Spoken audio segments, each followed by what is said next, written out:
Wear his shoes, and you're watching Rock Sound.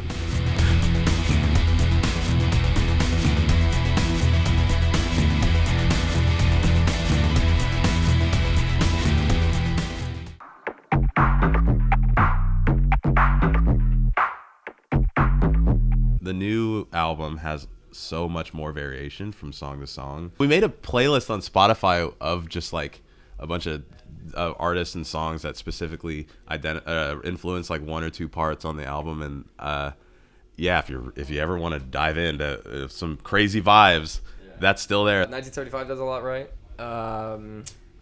Anderson .Paak, Polyphia, Kalani. Yep. Cocteau Twins. Fish Guy. Meshuggah. Shocker. Basically every song on there at least influenced one section. Right. Or at least like an idea. And if you really listen closely, you'll hear something and go like, oh, that does sound like that Kim Petras song. Yeah.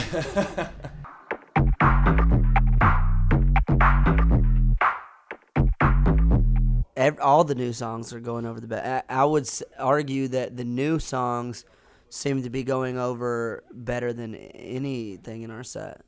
Well, if we're sick of our old shit, you know everyone else is. Yeah.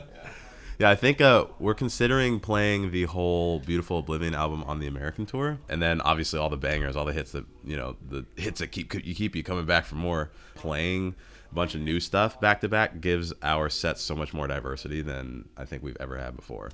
So Yeah. it's a lot more fun to play because there's like hills and valleys, and the hills are really high, the valleys are really moody. Any big star I've ever seen like plays. I mean, they go on an album tour, they play that album, and then the best of or whatever. So, yeah, it's been a long time. We've been playing a lot of these songs for way too damn long, and they need to retire so people can miss them. And then one day we'll whip them back out, and people are like, oh my God, they haven't played that in 3 years. So then we'll be like, more worth it. So.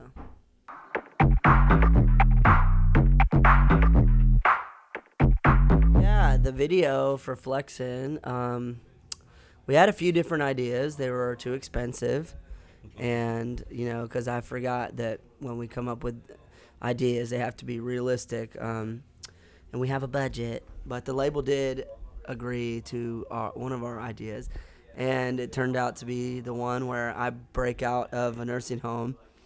And, yeah, it was pretty fun. We were in makeup for, 2 hours. Now, I thought we were going to do full head 2 cast. hours. Oh, you mean getting makeup done for 2 hours? Oh yeah, right. I thought we were gonna do full head cast, like Johnny Knoxville, Bad Grandpa type shit, but we just did patches. But that was still cool. It was pretty fun. We were in a $350,000 car that I had no business. None of us had any business being in, and he for damn sure had no business driving. It was a Rolls Royce Dawn, if anybody was wondering.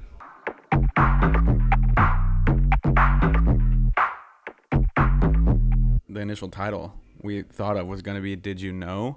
As in, did you know at a, traumatic point in your life or, a big turning point? Did you know in that moment that you were growing?